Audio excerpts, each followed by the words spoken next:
प्रिय बंधु नमस्कार। संपर्क डिजिटल मीडिया नेटवर्क आनुकूल्य प्रसारित होता विशेष कार्यक्रम परिक्रमा सत्य पथर ए विशेष कार्यक्रम मध्य को आपण को स्वागत करुच्ची। यह कार्यक्रम आमने विशेष भाव में ईश्वर पवित्र वाक्य बाइबल विभिन्न पुस्तक उपरे आलोचना करुच्छु। यह एक धारावाहिक आलोचना आमने ए पर्यंत गत अध्याय मानक विशेष करके पुरातन नियमर पृष्ठभूमि विषय आलोचना करिथिलु एवं गत अध्याय आमने बाइबल प्रथम पुस्तक आदि पुस्तक संबंध में आलोचना करिथिलु। आजिर अध्याय आमने पवित्र बाइबल द्वितीय पुस्तक जार नाम होची यात्रा पुस्तक सही पुस्तक संपर्क में आलोचना करिबा। तेबे आसंतु ए आलोचना को जिबा पूर्वरु ईश्वरंकर साहाय्य नबा। परमेश्वरंकर वाक्य ताहांकर साहाय्य सहायता बिना आमने बुझिबा को पारिबा नाही। सेतिपाई तांको निकटरे प्रार्थना करिबा। मंगलमय स्वर्गस्थ पिता आमे तुमर धन्यवाद करुचु। तुमे आमान को दया करी ए सुंदर समय एवं सुजोग देइच तुमर पवित्र वाक्यरु ध्यान करिवार निमंते तुमरी पवित्र आत्मांक द्वारा आमान को बुझेई दियो शिखाओ बोली प्रार्थना करुचु। यही कार्यक्रम को नियमित देखुवा प्रत्येक दर्शक बंधु मान तुमर धन्यवाद करे। तुम से व्यक्तिगत भाव में पारिवारिक भाव में आशीर्वाद कर। सब गौरव केवल तुमर हो। प्रभु जीशु ख्रीष्टर पवित्र नाम यही प्रार्थना उत्सर्ग करुअछु। आमेन।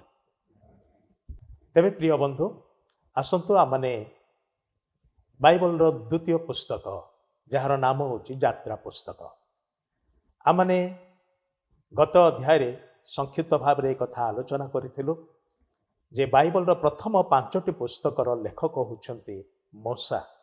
मूसा इस्राएल जातिर जड़े विशिष्ट नेता, ईश्वरंकर मुखपात्र बा भाववादी एवं जे कि मध्य ईश्वरंकर मनोनीत जड़े सेवक। आउ परमेश्वर दर्शन माध्यम रब माध्यम एपरिकी मुखामुखी कथबार्ता करिके आपणार भाव सबू व्यक्त करथिले। आउ से सबू को परमेश्वर मुखरु शुणी मूसा तांकर पुस्तक मानकरे लिखिले। सेतिबाई ए पुस्तक मानकु मूसा लिखित 5 पुस्तक बोली कहा जाए। तेबे सेथिरु यात्रा पुस्तक होची एक विशेष पुस्तक। यात्रा पुस्तक रे ईश्वरंकर मुक्तिकारी पराक्रम विषय लिखा अछि। परमेश्वर जे जणे मात्र जे कि सबु प्रकार विपद आपदरु संकटरु विशेष करिकी विनाशरु अनंत विनाशरु मुक्त करिया पाई समर्थ अटंते से विषय आमने पुस्तक रे देखिबा को पारिथाउ। ए पुस्तक रे मूल प्रसंग होची ईश्वरंक मुक्तकारी शक्ति आमको पापर दासत्वरु मुक्त करे। कारण ए पुस्तक रे परमेश्वरंकर मनोनीत लोक माने अर्थात इस्राएलीय संतान संतति माने जेतने से माने मिसरर दासत्व बंधन रे पाखापाखि 430 वर्ष पर्यंत बंधन रे रहिथिले से मानकु की प्रकार परमेश्वर आपणार विस्तीर्ण बाहुबल द्वारा मुक्त करथिले तार विवरण लेखा अछि। आउ ताहा आम्मानकर निमंते एक प्रतीक स्वरूप अटे, एक चिन्ह स्वरूप अटे। से माने जेपरी ईश्वरंक द्वारा मुक्त होइथिले प्रतिटी मनुष्य तार पापर बंधनरु विनाशरु सेपरी मुक्त हबाकु पारे। आउ से मुक्तकारी शक्ति परमेश्वरंक ठारे अछि।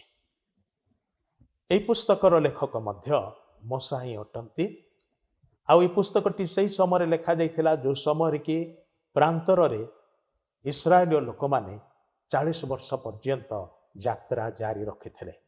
मिस्र सीमा अतिक्रम कला उतारे एवं प्रतिज्ञात देश जहाँकि से कालर किणान देश थिला से किणान देश रे से सीमा रे पहुँचवा पर्यंत जो 40 वर्ष समय से माने यात्रा करथिले सही समय ए पुस्तकटी मूसा लिखिथिले। परमेश्वरंक कृत अनेक महत् आश्चर्य कर्म गुड़िक मध्यरु केतेक आश्चर्य कर्म ए पुस्तक रे वर्णित होइछि। विभिन्न घटना माध्यम रे परमेश्वर हिब्रू लोक मान को मनोनीत कले। से माने ईश्वर को मनोनीत करि नथिले ଈଶ୍ୱର ସେମାନଙ୍କୁ ମନୋନୀତ କଲେ। ଆମମାନଙ୍କ ଜୀବନରେ ମଧ୍ୟ ତାହା ହିଁ ହେଇଥାଏ। ଆମେ କେବେ ପରମେଶ୍ୱରଙ୍କୁ ମନୋନୀତ କରିନାହୁଁ। ସେ ଆମମାନଙ୍କୁ ମନୋନୀତ କରିଅଛନ୍ତି। ସେ ଆପଣଙ୍କୁ ଆଉ ମୋତେ ମନୋନୀତ କରିଅଛନ୍ତି। ସେ ସେମାନଙ୍କ ପୂର୍ବପୁରୁଷ ଅବ୍ରାହମକୁ ପ୍ରତିଜ୍ଞା କରି କହିଥିଲେ ଯେ ତାହାଙ୍କ ବଂଶଜାତ ସନ୍ତାନମାନଙ୍କୁ ନେଇ ସେ ଏକ ବୃହତ୍ ଜାତି ଗଠନ କରିବେ। ପ୍ରାନ୍ତରରେ ଭ୍ରମଣ କରୁଥିବା ଏକ କ୍ଷୁଦ୍ର ଜାତିକୁ ବିଜ୍ଞାନ ଓ କଳା କ୍ଷେତ୍ରରେ ସୁଶିକ୍ଷିତ ଏବଂ ମହାନ ଜାତିରେ ପରିଣତ କରିବାର କାର୍ଯ୍ୟ ପରମେଶ୍ୱରଙ୍କର ଥିଲା। ସେଥିପାଇଁ ସେମାନଙ୍କୁ ସେ କାଷ୍ଠକର୍ମ, ବୁଣାକର୍ମ, ବିଭିନ୍ନ ଧାତୁଜନିତ କର୍ମ ତଥା ଗୃହ ନିର୍ମାଣ କର୍ମ ଇତ୍ୟାଦିରେ ଶିକ୍ଷା ଲାଭ କରିବାକୁ ସେମାନଙ୍କୁ ସମୟ ଏବଂ ସୁଯୋଗ ଦେଲେ। ସେଥିସହିତ ଏକମାତ୍ର ସତ୍ୟ ପରମେଶ୍ୱର ଯେ ସେମାନଙ୍କର ପୈତୃକ ପରମେଶ୍ୱର ଅଟନ୍ତି, ଏହା ସେମାନଙ୍କର ଜାଣିବା ଆବଶ୍ୟକ ଥିଲା। ଆପଣା ଲୋକମାନଙ୍କର ବିଦ୍ୟାଳୟ ନିମନ୍ତେ ପରମେଶ୍ୱର ମିଶର ଦେଶକୁ ମନୋନୀତ କଲେ। ଭାଇ ଭଉଣୀମାନେ, ଈଶ୍ୱର ଯେତେବେଳେ ଆପଣଙ୍କୁ ଆଉ ମୋତେ କିଛି ଶିକ୍ଷା ଦେବାକୁ ଚାହାନ୍ତି, କିଛି ଶିଖେଇବାକୁ ଚାହାନ୍ତି, କିଛି ଗୋଟେ ବିଷୟର ନିମନ୍ତେ ପ୍ରସ୍ତୁତ କରିବାକୁ ଚାହାନ୍ତି, ତାହେଲେ ମନେ ରଖନ୍ତୁ ସେ ତାହାଙ୍କର ଏକ ନିରୂପିତ ସ୍ଥାନ, ନିରୂପିତ ବାତାବରଣ, ନିରୂପିତ ପରିସ୍ଥିତି ଗୁଡ଼ିକୁ ସେ ଆୟୋଜନ କରିଥାନ୍ତି। ସେହି ସମସ୍ତ ମଧ୍ୟ ଦେଇ ଯିବା ଦ୍ୱାରା ହିଁ ଆମେ ଈଶ୍ୱରଙ୍କର ସଂକଳ୍ପକୁ, ଈଶ୍ୱରଙ୍କର ଉଦ୍ଦେଶ୍ୟକୁ ଏବଂ ଆମ ଜୀବନ ନିମନ୍ତେ ଈଶ୍ୱରଙ୍କର ଅଭିମତ ସବୁକୁ ବୁଝିବାକୁ ପାରିଥାଉ, ଜାଣିବାକୁ ପାରିଥାଉ, ଆଉ ସେଗୁଡ଼ିକୁ ମଧ୍ୟ ଆଦର କରିବା ପାଇଁ ଆରମ୍ଭ କରିଥାଉ। ତେବେ ଇସ୍ରାଏଲୀୟ ଲୋକମାନଙ୍କର କ୍ଷେତ୍ରରେ ମଧ୍ୟ ତାହା ହିଁ ହେଲା। ସେ ସେମାନଙ୍କୁ ପ୍ରସ୍ତୁତ କରିବାକୁ ଚାହିଁଲେ, ଏକ ମହାନ ଜାତିରେ ପରିଣତ କରିବା ପାଇଁ ଇଚ୍ଛା କଲେ, ଆଉ ସେ ସେମାନଙ୍କୁ ବିଭିନ୍ନ କଳା ସଂସ୍କୃତିରେ ଶିକ୍ଷିତ କରାଇବା ପାଇଁ ଇଚ୍ଛା କଲେ। ଆଉ ସେଥିପାଇଁ ସେମାନଙ୍କର ବିଦ୍ୟାଳୟ ହେବା ନିମନ୍ତେ ମିଶର ଦେଶକୁ ସେ ମନୋନୀତ କଲେ। ଯୋସେଫ ଥିଲେ ପ୍ରଥମ ବ୍ୟକ୍ତି ଯାହାଙ୍କୁ ପ୍ରଥମେ ମିଶରକୁ ପ୍ରେରଣ କରାଗଲା। ସେଠାରେ ସେ କାଳକ୍ରମେ ଶାସନକର୍ତ୍ତା ହେଲେ। ମିଶର ରାଜା ଫାରୋଙ୍କ ଉତ୍ତାରେ ଦ୍ୱିତୀୟ ସ୍ଥାନରେ ରହିଲେ ଯୋସେଫ। ଯୋସେଫ ଯାକୁବଙ୍କ 12 ପୁତ୍ରଙ୍କ ମଧ୍ୟରୁ ଜଣେ ପୁତ୍ର ଥିଲେ। କିପରି ଯୋସେଫ କ୍ଷମତାକୁ ଉଠିଲେ ମିଶର ଦେଶରେ ଏବଂ ତାହାଙ୍କର ସେହି ଶାସନ କାଳରେ କିପରି ସେ ନିଜର ପିତାଙ୍କୁ, ନିଜର ଭାଇମାନଙ୍କୁ ଏବଂ ସେମାନଙ୍କର ପରିଜନଙ୍କୁ ସମୁଦାୟ 70 ଜଣଙ୍କୁ ମିଶରକୁ ଆଣିଲେ, ଏହି ସମସ୍ତର ବିବରଣ ଆମମାନେ ଏହି ପୁସ୍ତକର ପୂର୍ବ ପୁସ୍ତକ ଅର୍ଥାତ୍ ଆଦି ପୁସ୍ତକରେ ଅଧ୍ୟୟନ କରିସାରିଛୁ। ଯୋସେଫଙ୍କର ସମୟକାଳ ଏବଂ ଯେଉଁ ସମୟରେ ମୋଶା ଲୋକମାନଙ୍କୁ ଦାସତ୍ୱ ବନ୍ଧନରୁ ମୁକ୍ତ କରି କଢ଼ାଇ ନେଲେ, ଏହି ମଧ୍ୟଭାଗ ସମୟ ମଧ୍ୟରେ ପ୍ରାୟ 430 ବର୍ଷ ଅତିକ୍ରାନ୍ତ ହୋଇଯାଇଛି। ସେହି ସମୟ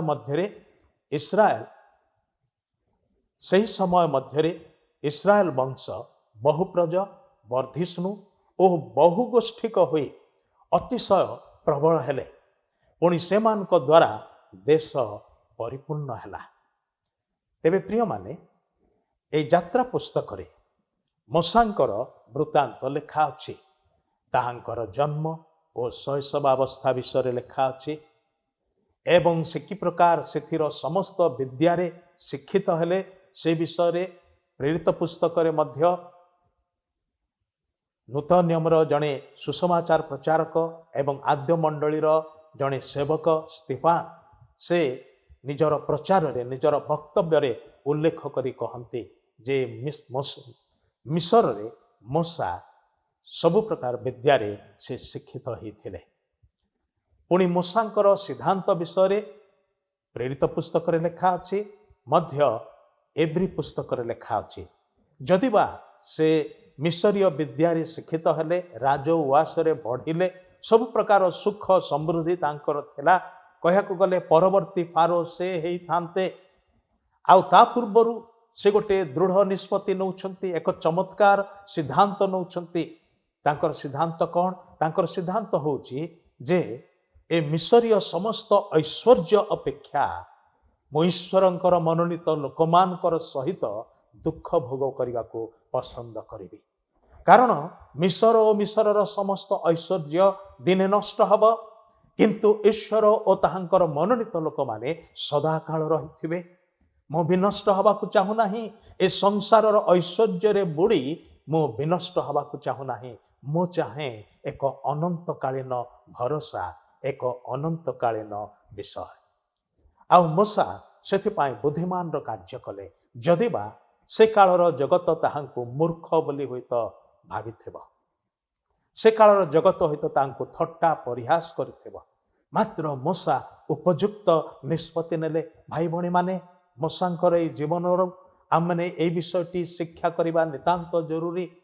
ଜଗତ ଏବଂ ତହିଁର ସମସ୍ତ ପ୍ରକାର ଐଶ୍ୱର୍ଯ୍ୟ ଆମମାନଙ୍କୁ ପ୍ରଲୁବ୍ଧ କରିପାରେ ଏବଂ ଶୟତାନ ସବୁବେଳେ ଆସି ସେଇ କଥା କହେ, ମୋତେ ପ୍ରଣାମ କର, ମୁଁ ତୁମକୁ ଏଇ ସବୁ ବିଷୟ ଦେବି। କିନ୍ତୁ ଭାଇ ଭଉଣୀମାନେ ସାବଧାନ, ଶୟତାନର ଏ ଭୁଆଁ ଭୁଲା କଥାରେ ମାତନ୍ତୁ ନାହିଁ। ତାହା ଆପଣଙ୍କର ଜୀବନ ପାଇଁ ଅନନ୍ତକାଳୀନ ବିନାଶ ଆଣିବ। ଆଜି ସମୟ ଅଛି ସଠିକ ନିଷ୍ପତ୍ତି ନେବାର ନିମନ୍ତେ।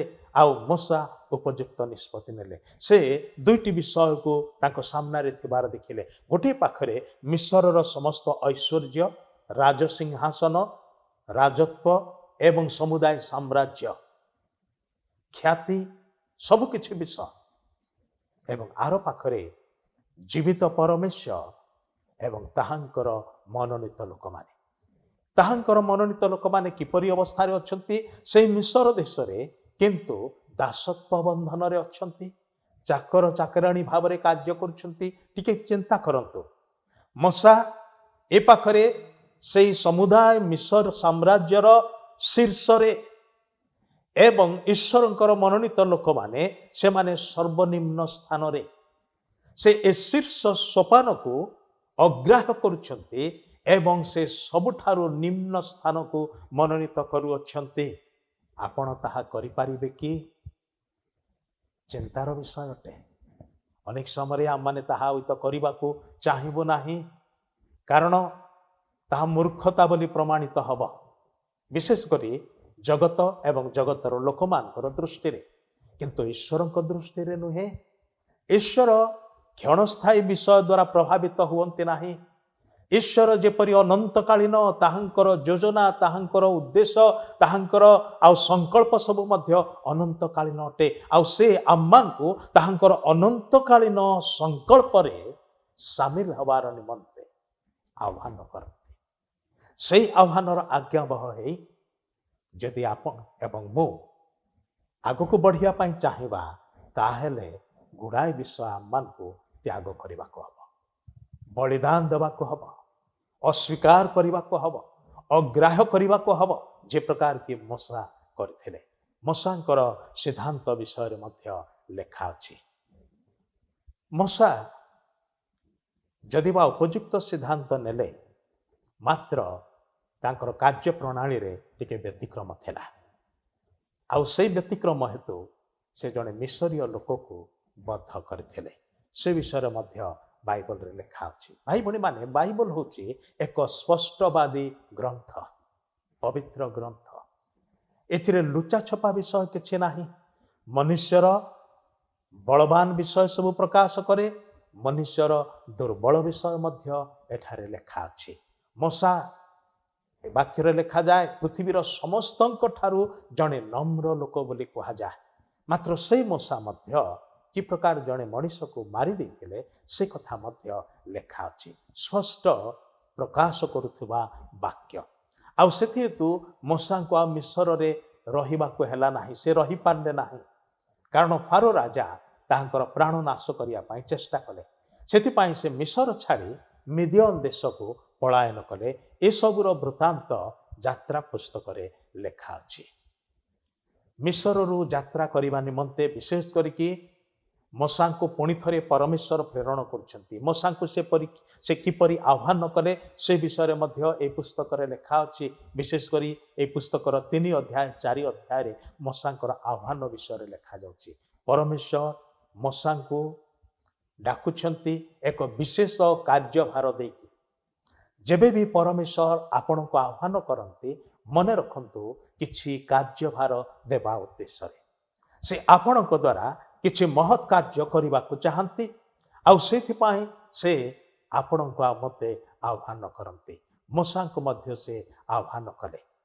ମୂଷା ପ୍ରଥମେ ରାଜି ହେଲେ ନାହିଁ, ବିଭିନ୍ନ ଆଳ ଦେଖେଇଲେ, ବିଭିନ୍ନ ବାହାନା ସବୁ ରଖିଲେ।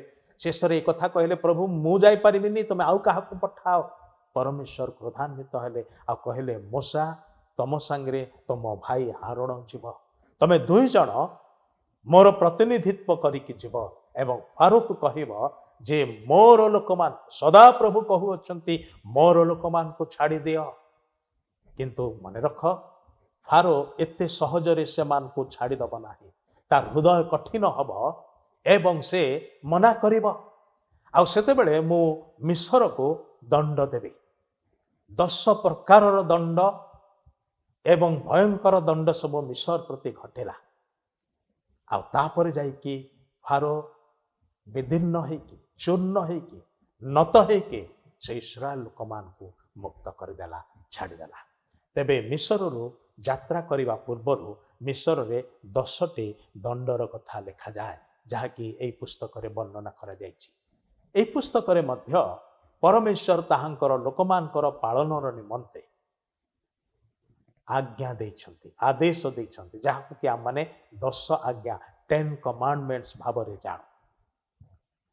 ଆଉ ମଧ୍ୟ ଏହି ପୁସ୍ତକର ଶେଷ ଆଡ଼କୁ ସମାଗମ ତମ୍ବୁ, ଅର୍ଥାତ୍ ଏକ ତମ୍ବୁ, ଯେଉଁ ତମ୍ବୁରେ ପରମେଶ୍ୱରଙ୍କର ଉପସ୍ଥିତି ରହିବ ଏବଂ ଲୋକମାନେ ସେହି ତମ୍ବୁରେ ଈଶ୍ୱରଙ୍କ ସହିତ ସାକ୍ଷାତ କରିବେ, କଥାବାର୍ତ୍ତା କରିବେ, ସହଭାଗିତା କରିବେ। ସେଥିପାଇଁ ତାକୁ ସମାଗମ ତମ୍ବୁ, ଏକତ୍ରୀକରଣ ହେବାର ତମ୍ବୁ। ସ୍ୱର୍ଗରୁ ପରମେଶ୍ୱର ଏବଂ ପୃଥିବୀ ପୃଷ୍ଠରୁ ତାହାଙ୍କର ମନୋନୀତ ଲୋକମାନେ, ସେମାନେ ଏକତ୍ର ଗୋଟିଏ ସ୍ଥାନରେ ସମ୍ମିଳିତ ହୁଅନ୍ତି। ଭାଇ ଭଉଣୀମାନେ, କେବେ ଭାବିଛନ୍ତି କି ଯେ କାହିଁକି ଖ୍ରୀଷ୍ଟ ବିଶ୍ୱାସୀମାନେ ଗୋଟିଏ ଗୃହରେ ସପ୍ତାହକୁ ଥରେ କିମ୍ବା ସପ୍ତାହର ଅନ୍ୟ ଦିନମାନଙ୍କରେ ମଧ୍ୟ ଏକତ୍ର ହୁଅନ୍ତି? ଏଇଟା ହେଉଛି କାରଣ, ସ୍ୱର୍ଗର ପରମେଶ୍ୱର ଏବଂ ପୃଥିବୀରେ ଥିବା ତାହାଙ୍କର ଲୋକମାନେ ଗୋଟିଏ ସ୍ଥାନରେ ଏକତ୍ରିତ ହୁଅନ୍ତି, ସମାଗମ ହୁଅନ୍ତି, ଏକତ୍ର ଗୋଟିଏ ସ୍ଥାନରେ ଆସନ୍ତି, ଯେପରିକି ପରସ୍ପର ସହିତ ସହଭାଗିତା କରିପାରିବେ, ଈଶ୍ୱରଙ୍କର ଉପାସନା କରିପାରିବେ ତାହାଙ୍କର ଲୋକମାନେ ଏବଂ ପରମେଶ୍ୱର ତାହାଙ୍କର ଲୋକମାନଙ୍କ ସହିତ କଥାବାର୍ତ୍ତା କରିପାରିବେ, ସେହି ଉଦ୍ଦେଶ୍ୟରେ। ତେବେ ଲକ୍ଷ୍ୟ କରନ୍ତୁ, ମିଶରରୁ ମୁକ୍ତ ହୋଇ ଯାତ୍ରା କରିବା ପୂର୍ବରୁ, ଇସ୍ରାଏଲ ଲୋକମାନେ ଯାତ୍ରାରେ ବାହାରିବା ପୂର୍ବରୁ ମିଶରରେ 10ଟି ଦଣ୍ଡ ଘଟିଲା ଏବଂ ପଥ ମଧ୍ୟରେ ସିନୟ ପର୍ବତରେ ପରମେଶ୍ୱର ସେମାନଙ୍କୁ 10ଟି ଆଜ୍ଞା ଦେଲେ ପାଳନର ନିମନ୍ତେ। ଏବଂ ସେମାନେ ପଥ ମଧ୍ୟରେ ଥିବା ଅବସ୍ଥାରେ ହିଁ ସମାଗମ ତମ୍ବୁ ତିଆରି କରିବା ପାଇଁ ପରମେଶ୍ୱର ସେମାନଙ୍କୁ ଆଜ୍ଞା ଦେଲେ, ନକ୍ସା ଦେଲେ ମୂଷାଙ୍କୁ ଏବଂ ସେ ଅନୁସାରେ ନିପୁଣ ଶିଳ୍ପକାରମାନେ ସେ ସମାଗମ ତମ୍ବୁକୁ ତିଆରି କଲେ। ଏବଂ ସେହି ସମାଗମ ତମ୍ବୁ ମଧ୍ୟରେ 10ଟି ବିଶେଷ ଉପକରଣ ସବୁ ରହିଥିଲା। ଲକ୍ଷ୍ୟ କରିପାରୁଛନ୍ତି କି 10 10 10, 10ଟି ଦଣ୍ଡ, 10 ଆଜ୍ଞା, 10ଟି ଉପକରଣ ସମାଗମ ତମ୍ବୁ ମଧ୍ୟରେ। ସମାଗମ ତମ୍ବୁରେ ଈଶ୍ୱରଙ୍କର ଉପସ୍ଥିତି, ସେଇ ଈଶ୍ୱର ଯିଏକି ଆପଣାର ପରିଚୟ ମୂଷାଙ୍କୁ ଦେଲେ, ଯେତେବେଳେ ସେ ମୂଷାଙ୍କୁ ଆହ୍ୱାନ କରୁଥିଲେ ହୋରେବ ପର୍ବତରେ। ଏକ ଜଳନ୍ତା ବୁଦା, ମୂଷା ତାହାଙ୍କର ଶ୍ୱଶୁରଙ୍କର ମେଷପଲକୁ ଚରଉଥିଲେ ସେ ହୋରେବ ପର୍ବତରେ। 40 ବର୍ଷ ପର୍ଯ୍ୟନ୍ତ ସେ ସେଇ ଗୋଟିଏ କାମ କରୁଛନ୍ତି, ମିଶରରୁ ପଳାୟନ କଲା ଉତ୍ତାରେ। ଚିନ୍ତା କରି ଦେଖନ୍ତୁ, ଜଣେ ସୁଶିକ୍ଷିତ, ବିଦ୍ୱାନ, ବିଚକ୍ଷଣ, ସବୁ ପ୍ରକାର ପ୍ରତିଭାରେ ପରିପୂର୍ଣ୍ଣ ଜଣେ ବିଶେଷ ଯିଏକି ରାଜା ହେବା ନିମନ୍ତେ ଉଦ୍ଦିଷ୍ଟ ଥିଲେ, ସେ ମେଣ୍ଢା ପଲର ପଛରେ ଅଛନ୍ତି, ମେଣ୍ଢା ପଲକୁ ଚରଉଛନ୍ତି। ଆଉ କେତେ ବର୍ଷ ପର୍ଯ୍ୟନ୍ତ? 40 ବର୍ଷ ପର୍ଯ୍ୟନ୍ତ। ମୂଷାଙ୍କର ଜୀବନର ସମୁଦାୟ ଆୟୁଷର କାଳ ହେଉଛି 120 ବର୍ଷ ଏବଂ ପବିତ୍ର ବାଇବଲରେ ଆମେ ତାଙ୍କର ଜୀବନକୁ 40 40 40 ଭାବରେ ଦେଖୁ। ତାଙ୍କର ଜୀବନକୁ 3ଟି ଭିନ୍ନ ଭିନ୍ନ ଭାଗରେ ବିଭକ୍ତ କରାଯାଏ। ପ୍ରଥମ 40 ବର୍ଷ ମିଶର ଦେଶରେ, ମିଶର ରାଜଉଆସରେ ରାଜପୁତ୍ର ଭାବରେ ସେ ବୃଦ୍ଧି ପାଇଲେ। ଆଉ ସେ ସମୟରେ ମୂଷା ନିଜକୁ ମୁଁ ଜଣେ ବିଶିଷ୍ଟ ବ୍ୟକ୍ତି ବୋଲି ମନେ କରୁଥିଲେ। ଆଇ ଆମ୍ ସମବଡି, ସେ ପ୍ରକାର ଚିନ୍ତା କଲେ। ପରମେଶ୍ୱର ତାହାଙ୍କୁ ନମ୍ର କରିବା ପାଇଁ ଚାହେଁ, ତାଙ୍କୁ ନମ୍ରତା ଶିଖେଇବାର ନିମନ୍ତେ ତାଙ୍କୁ ସେଠାରୁ ମିଦିୟନକୁ ପଳାୟନ କରିବା ନିମନ୍ତେ ସେ ସହାୟତା ଦେଲେ। ଯେ ମରି ଯାଇଥାନ୍ତେ ଫାରୋଙ୍କର ହାତରେ ସେ ରକ୍ଷା ପାଇକି ମିଦିଅନକୁ ଚାଲିଗଲେ। ମିଦିଅନରେ 40 ବର୍ଷ, ଆଉ 40 ବର୍ଷ ସେ କ'ଣ କରୁଛନ୍ତି, ତାହାଙ୍କର ଶ୍ୱଶୁରଙ୍କର ମେଣ୍ଢାପଲକୁ ଚରଉଛନ୍ତି। ସେ ମେଣ୍ଢାପଲ ତାଙ୍କ ନିଜର ବି ନଥିଲା, ଆଉ ଜଣଙ୍କର ମେଷପଲର ଯତ୍ନ ନେଉଛନ୍ତି। ମାତ୍ର ମୂଷାଙ୍କର ଗୋଟେ ସୁନ୍ଦର ଗୁଣ ହେଉଛି, ଯାହା କିଛି ଦାୟିତ୍ୱ ସେ ନିଜ ହାତକୁ ନିଅନ୍ତି ବିଶ୍ୱସ୍ତ ଭାବରେ ତାହା ସେ ସାଧନ କରନ୍ତି। ଭାଇ ଭଉଣୀମାନେ, ଦାୟିତ୍ୱ ନେବା ଗୋଟେ ବିଷୟ, କିନ୍ତୁ ଦାୟିତ୍ୱକୁ ବିଶ୍ୱସ୍ତ ଭାବରେ ତୁଲାଇବା ସମ୍ପୂର୍ଣ୍ଣ ଭିନ୍ନ ବିଷୟ ଅଟେ। ଅନେକ ପଦପଦବୀ ମାଗନ୍ତି, ପଦପଦବୀ ଚାହାନ୍ତି, ଜବରଦସ୍ତ ମଧ୍ୟ ଅକ୍ତିଆର କରି ନିଅନ୍ତି ଏବଂ ପଦପଦବୀ ଧରିକି ମାଡ଼ି ବସି ରହନ୍ତି, କିନ୍ତୁ ଦାୟିତ୍ୱ ସମ୍ପନ୍ନ କରିବାରେ ବିଶ୍ୱସ୍ତ ହେଇପାରନ୍ତି ନାହିଁ। କି ଲାଭ? ମୂଷାଙ୍କର ନେତୃତ୍ୱରେ ଆମେ ତାହା ଦେଖୁ ଯେ ସେ ଦାୟିତ୍ୱ ତାଙ୍କର ହାତକୁ ଯାହା ଆସେ ସେ ସବୁକୁ ବିଶ୍ୱସ୍ତ ଭାବରେ ସେ ତୁଲାନ୍ତି। ତାଙ୍କ ସମ୍ବନ୍ଧରେ ପରମେଶ୍ୱର ଏହି ସାକ୍ଷ୍ୟ ଦିଅନ୍ତି, ଆମ୍ଭର ସେବକ ମୂଷା ଆମ୍ଭ ଗୃହରେ ବିଶ୍ୱସ୍ତ ସେବକ ଅଟନ୍ତି। ଆଉ ମୂଷା ସେ ବିଶ୍ୱସ୍ତ ଭାବରେ 40 ବର୍ଷ ପର୍ଯ୍ୟନ୍ତ ମେଣ୍ଢାପଲକୁ ଚରଉଥିବା ସମୟରେ ଦିନକର ଘଟଣା, ହଠାତ୍ ସେ ଦେଖିଲେ ଗୋଟେ ବୁଦାରେ ନିଆଁ ଲାଗିଛି। ହଁ, ବଣରେ ନିଆଁ ଲାଗେ, ଏଇଟା ନୂଆ କଥା ନୁହେଁ, କିନ୍ତୁ ଏଇ ଘଟଣାଟି ସେ ସମସ୍ତ ସାଧାରଣ ଘଟଣା ଠାରୁ ପୁରାପୁରି ଭିନ୍ନ ଅଟେ। କେମିତି? ବଣରେ ନିଆଁ ଲାଗିଲେ ଗଛପତ୍ର ସବୁ ଜଳି ପୋଡ଼ି ପାଉଁଶ ହେଇଯାଏ, କିନ୍ତୁ ଏଠି କ'ଣ ହେଉଛି? ଏଠି ପ୍ରଜ୍ୱଳିତ ଅଗ୍ନିଶିଖା ସେଇ ବୁଦାକୁ ଜଳଉଛି, ମାତ୍ର ପୋଡ଼ି ପାରୁନାହିଁ। ଗୋଟିଏ ପତ୍ର ବି ମ୍ଳାନ ହେଉନାହିଁ। ସେଇ ପତ୍ର ଗୁଡ଼ାକ ଯେମିତି ସତେଜ ରହିଛି ସେମିତି ସତେଜ ରହିଛି, ମାତ୍ର ଅଗ୍ନି ହୁ ହୁ ହେଇକି ଜଳୁଛି। ଆଉ ସେଥିପାଇଁ ମୂଷା ଆକର୍ଷିତ ହେଲେ, ସେ ଆଶ୍ଚର୍ଯ୍ୟାନ୍ୱିତ ହେଲେ। ସେ କହିଲେ, ଏଇ କି ପ୍ରକାର ଦୃଶ୍ୟ ମୁଁ ଦେଖୁଛି, ଏ 40 ବର୍ଷ ସମୟରେ କେବେ ବି ଏମିତି ହେଇନି। ଅନେକ ଥର ବଣ ପୋଡ଼ି ଦେଖିଛି ମୁଁ, କିନ୍ତୁ ଏ ପ୍ରକାର ଘଟଣା, ଏ ପ୍ରକାର ଅଦ୍ଭୁତ ଦୃଶ୍ୟ ମୁଁ କେବେ ଦେଖି ନାହିଁ।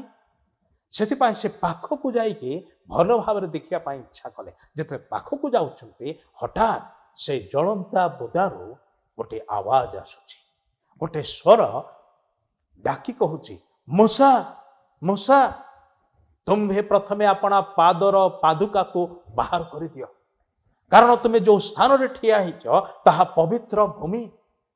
ମୂଷା ଚମକି ପଡ଼ିଲେ, ଇଏ କ'ଣ ମୁଁ ଶୁଣୁଛି? ଏକ ତ ଦୃଶ୍ୟ ବଡ଼ ଚମତ୍କାର, ଗଛରେ ନିଆଁ ଲାଗିଛି, ମାତ୍ର ଗଛର ଗୋଟିଏ ପତ୍ର ବି ଜଳି ପୋଡ଼ି ପାଉଁଶ ହେଉନାହିଁ। ବଡ଼ ଅଦ୍ଭୁତ ଦୃଶ୍ୟ। କିନ୍ତୁ ପାଖକୁ ଗଲାବେଳେ ସେଇ ଅଗ୍ନିରୁ ଗୋଟିଏ ସ୍ୱର ମୋ ନାଁ ଧରିକି ଡାକୁଛି। ମୋର ନାଁ ସେ ସ୍ୱର ଜାଣିଛି। ଏହା କାହାର ସ୍ୱର ହେଇପାରେ? ଏଠି ତ ଆଉ କେହି ନାହାନ୍ତି, ଆଉ ମୋ ନାଁ ଜାଣିବା ଲୋକ ଏ ପାଖରେ କେହି ନାହାନ୍ତି, ସେମାନେ ଦୂରରେ ଅଛନ୍ତି। ମୋର ଶ୍ୱଶୁର ଘର ଲୋକ, ସେ ଗାଁର ଲୋକମାନେ, ସେମାନେ ମୋର ନାମ ଜାଣନ୍ତି, ମାତ୍ର ସେମାନେ ଦୂରରେ ଅଛନ୍ତି। ଏଠି ମୁଁ ଏକାକୀ ଏବଂ ମେଣ୍ଢାମାନେ, ଆଉ ଏ ଜଳନ୍ତା ବୁଦାରୁ ଏଇ ସ୍ୱରଟା ଆସୁଛି। କାହାର ସ୍ୱର ହେଇପାରେ? ପୁଣି ମତେ କୁହାଯାଉଛି, ପାଦରୁ ପାଦୁକା କାଢ଼, କାରଣ ଯେଉଁ ସ୍ଥାନରେ ଠିଆ ହେଇଛ ତାହା ପବିତ୍ର ଭୂମି। ସେ ଜାଣିଗଲେ ଯେ ଇସ୍ରାଏଲର ପୈତୃକ ପରମେଶ୍ୱର, ମୂଷାଙ୍କର ପିତୃପୁରୁଷଙ୍କର ପରମେଶ୍ୱର ତାହାଙ୍କୁ ଦର୍ଶନ ଦଉଛନ୍ତି। ଆଉ ତାହା ହିଁ ହେଲା।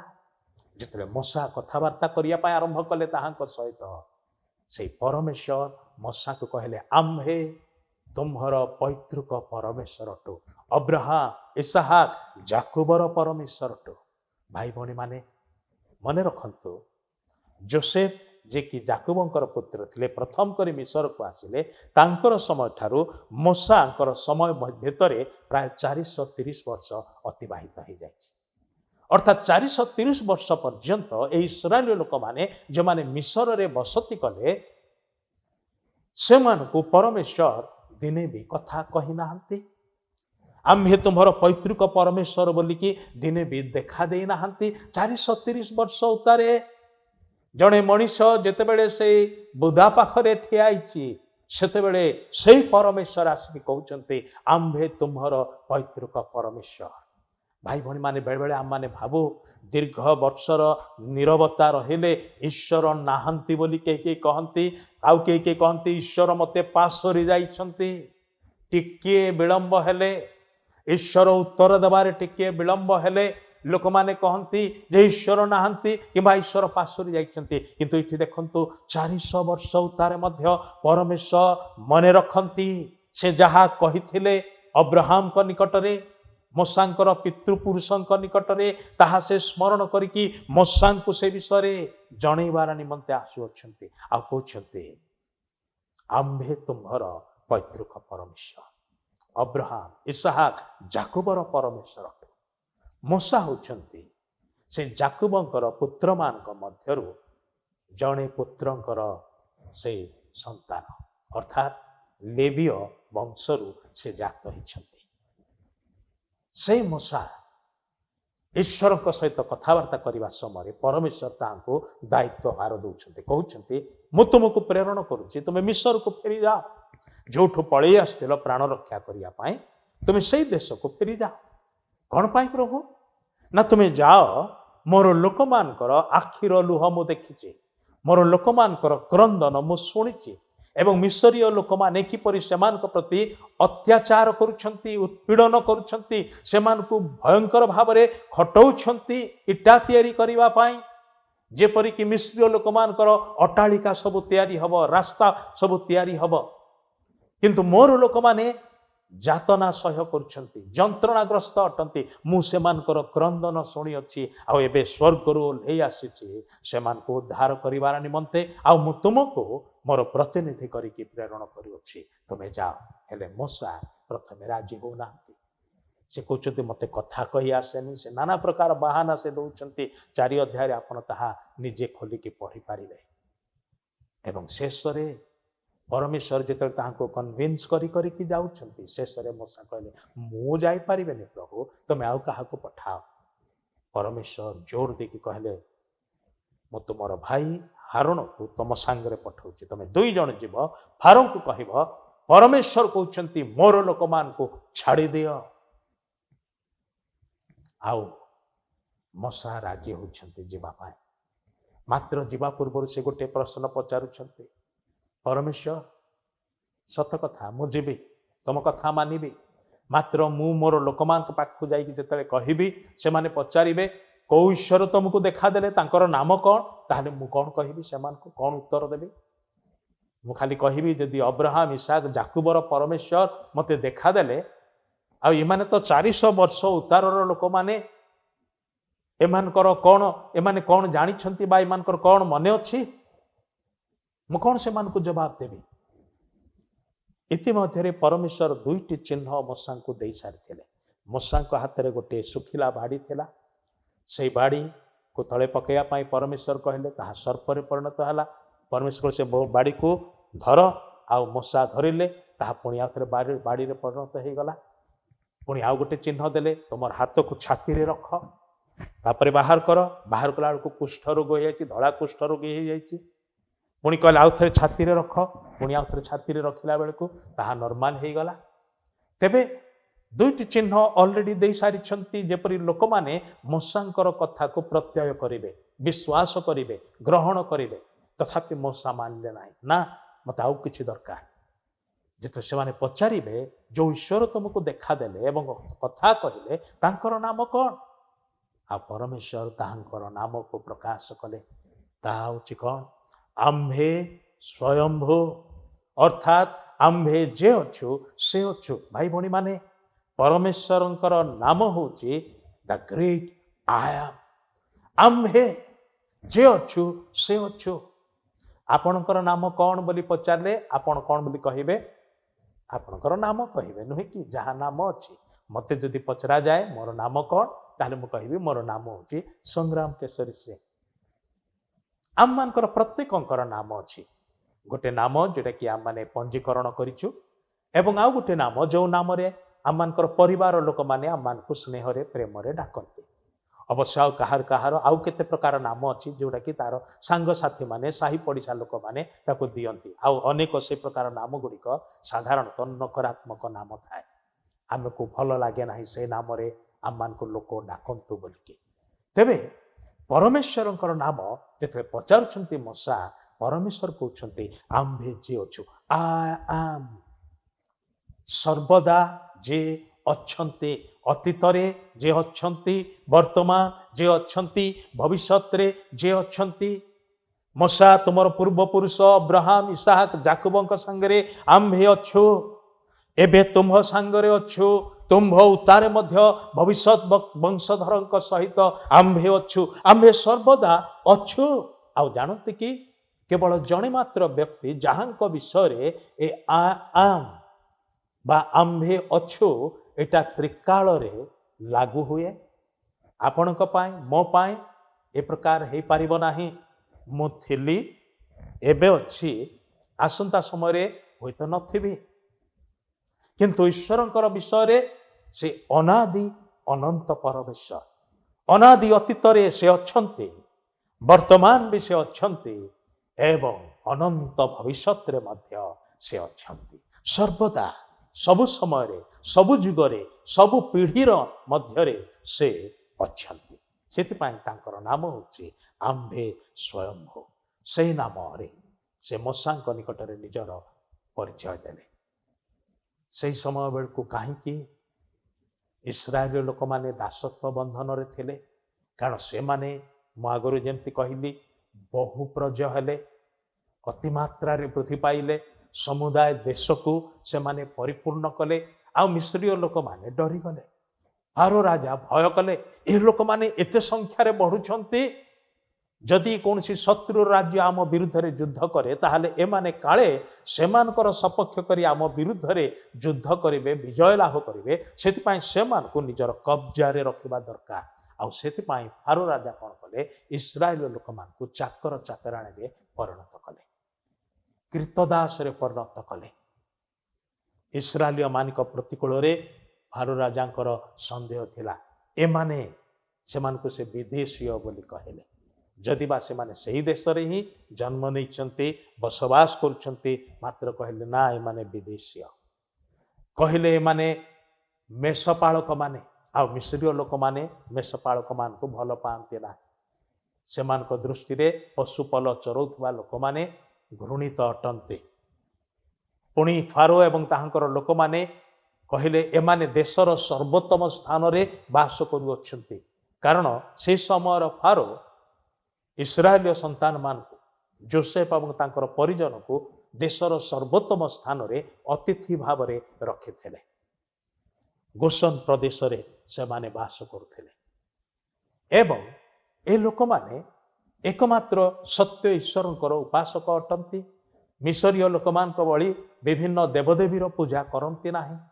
ଧର୍ମୀୟ ବିଭିନ୍ନତା ଏସବୁର ଆଳ ଦେଖେଇକି ଫାରୋ ରାଜା ଅତ୍ୟାଚାର କଲେ ଇସ୍ରାଏଲ ଲୋକମାନଙ୍କର ପ୍ରତି, ଯଦ୍ୱାରା କି ଇସ୍ରାଏଲ ଲୋକମାନେ ବହୁତ କଷ୍ଟ ପାଇଲେ। ଆଉ ସେହି ସମୟରେ ହିଁ ମୂଷା ପଳେଇଥିଲେ ମିଦିୟନକୁ। ସେ ଆଉ ଥରେ ଆସୁଛନ୍ତି ତାଙ୍କର ଲୋକମାନଙ୍କୁ ରକ୍ଷା କରିବାର ନିମନ୍ତେ। ମିଶରର ମାନଚିତ୍ର ଆମେ ଏଠି ଦେଖୁଛୁ। ନୀଳ ନଦୀ, ଯାହାକୁ କି ଏଇ ଯେଉଁ ମିଶରକୁ ନୀଳ ନଦୀର ଦାନ ବୋଲି କୁହାଯାଏ। ପୂର୍ବ ଦିଗରେ ମିଦିୟନ, ଯେଠିକି ମୂଷା ପଳେଇଲେ ଏବଂ ସେଠାରେ ରହିବା ସମୟରେ ସେଇ ଈଶ୍ୱରଙ୍କର ଦର୍ଶନ ପାଇଲେ, ଈଶ୍ୱରଙ୍କ ଠାରୁ ଆଦେଶ ପାଇଲେ। ଯାତ୍ରା ପୁସ୍ତକ 7 ପର୍ବ 2 ଏବଂ 3 ପଦରେ ଲେଖା ଅଛି, ପରମେଶ୍ୱର ମୂଷାଙ୍କୁ କହୁଛନ୍ତି, ଆମ୍ଭେ ତୁମ୍ଭକୁ ଯାହା ଯାହା ଆଜ୍ଞା କରିବା ତାହା ସବୁ ତୁମ୍ଭେ କହିବ। ପୁଣି ଫାରୋ ଇସ୍ରାଏଲ ସନ୍ତାନଗଣକୁ ଆପଣା ଦେଶରୁ ଛାଡ଼ିଦେବା ପାଇଁ ତୁମ୍ଭ ଭ୍ରାତା ହାରୋଣ ତାହାକୁ କହିବ।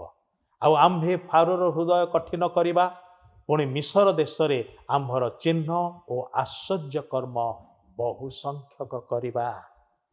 ଫାରୋ ସହଜରେ ଛାଡ଼ିଦେବ ନାହିଁ। ଏ ବିଷୟରେ ପରମେଶ୍ୱର ମୂଷାଙ୍କୁ ଆଗରୁ ସଚେତନ କରିଥିଲେ, ଯେପରିକି ଈଶ୍ୱରଙ୍କର ଉଦ୍ଦେଶ୍ୟ କାର୍ଯ୍ୟକାରୀ ହୁଏ।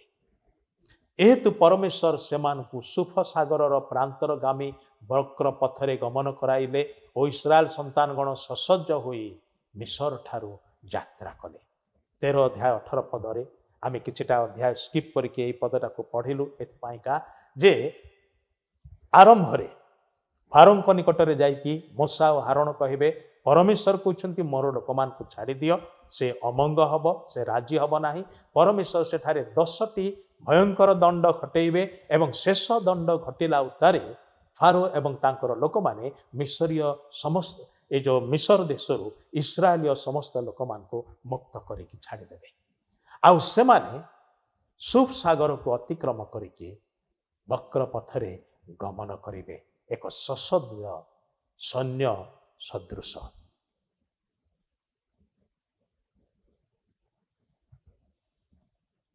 से माने को बाटरे गले जेते बेले मिस्र रु पारी हेकि जाउछंती एई बाटरे कि किंबा जेमती देखा जाउची तीर चिन्ह सेई बाटरे कि ना एई बाटरे कि ना एई बाटरे आमने निश्चित रूपे हो तो कहि परिबा नाही जे से माने प्रकृत रे को क्षेत्र रे ए सुप सागर बा लोहित समुद्र को अतिक्रम करथिले मात्र एहा एक ऐतिहासिक घटना आउ से सुप सागर रु मध्य बुड़ी जाइथिबा मिस्रीय रथ सब आविष्कार करा जाइछि एहा एक वास्तव सत्य घटना अटे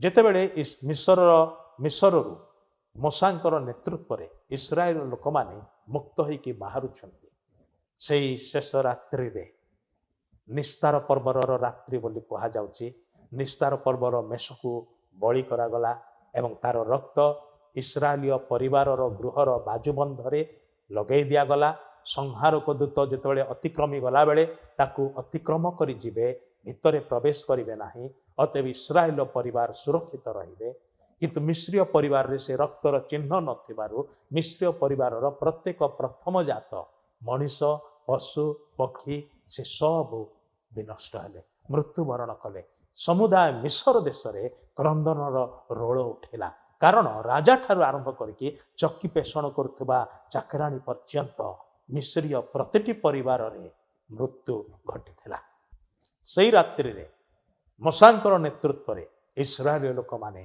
मिस्र रु बाहरिले से माने एथाम रे आसिकी छाउणी कले एवं एथाम रु से माने समुद्र मध्य देकी जीवा पाई बाहरुछंती तहिरे फारो इस्राएल संतानगण विषय रे कहबो से माने देश मध्य रे धंदळा होई रही अछंती ओ प्रांतर से मानक पथ रुद्ध करी अछि सेथि पाई से मानक पछरे गोडेइबा इस्राएल लोक मान को मुक्त करि देया माने भूल कलु चालो जीवा से मान को आउ थरे नै आसीबा निजर चाकर चाकराणी करिकी रखिबा 10 थर दंड प्राप्त हैला उतारे मध्य फारो ओ तांकर लोक माने बुझिले नाही विवेचना कले नाही मन परिवर्तन कले नाही भाई भणी माने गोटे विशेष विषय मन रखंतु परमेश्वर आम्मान को विभिन्न भावरे अनुशासन मध्य देकी नियंती जेपरिकी आम्माने निजको नम्र करिबो अनुताप करी तांको निकट को फेरिबो एवं परिवर्तित हबो बदली जीवो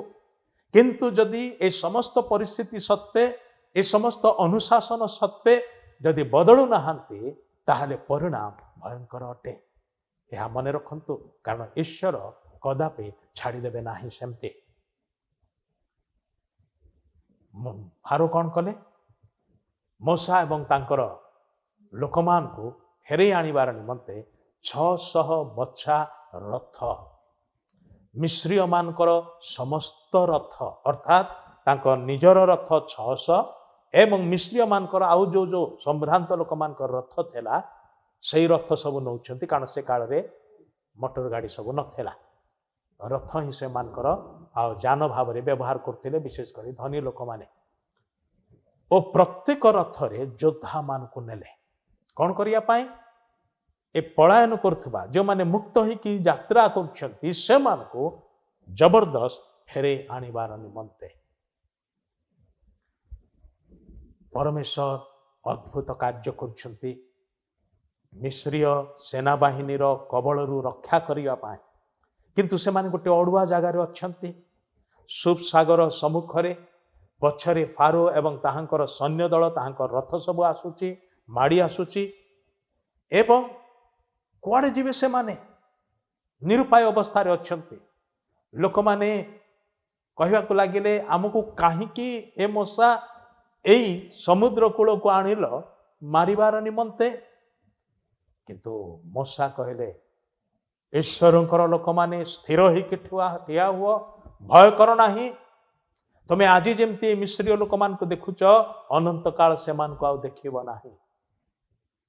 ତମେ ସ୍ଥିର ହେଇକି ଠିଆ ହୁଅ, ସଦାପ୍ରଭୁ ତମମାନଙ୍କ ସପକ୍ଷରେ ଲଢ଼ିବେ, ସେ ତମମାନଙ୍କ ପାଇଁ ପଥ ଉନ୍ମୁକ୍ତ କରିବେ।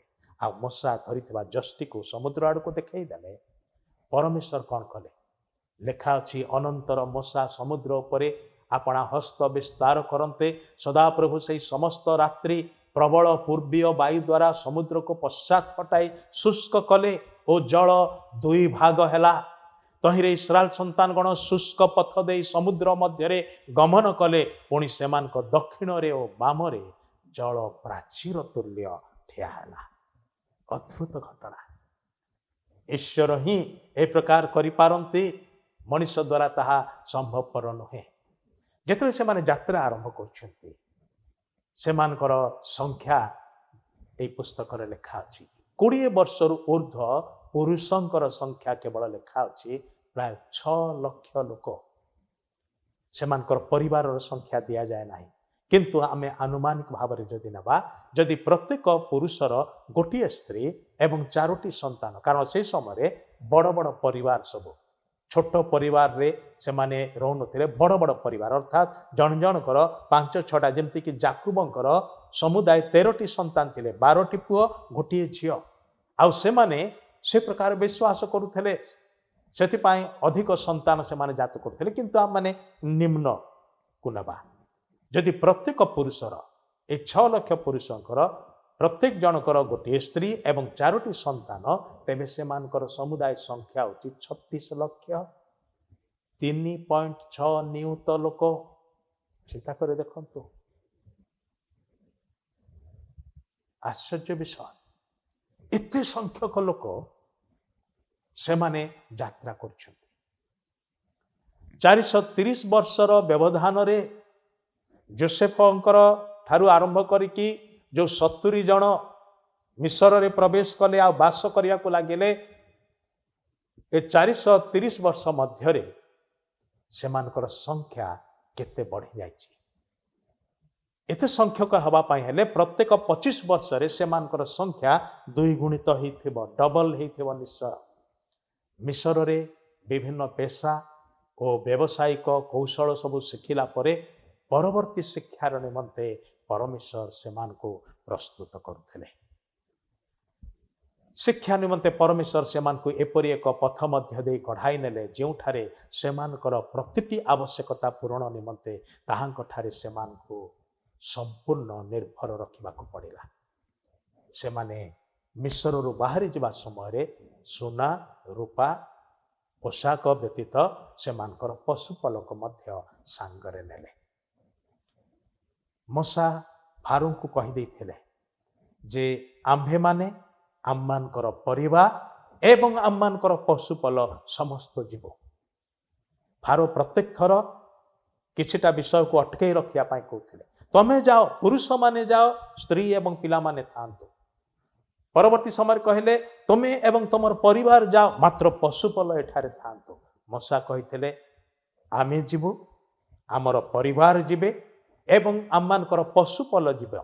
ଗୋଟିଏ ଖୁରା ହିଁ ମିଶରରେ ଅଟକି ରହିବ ନାହିଁ।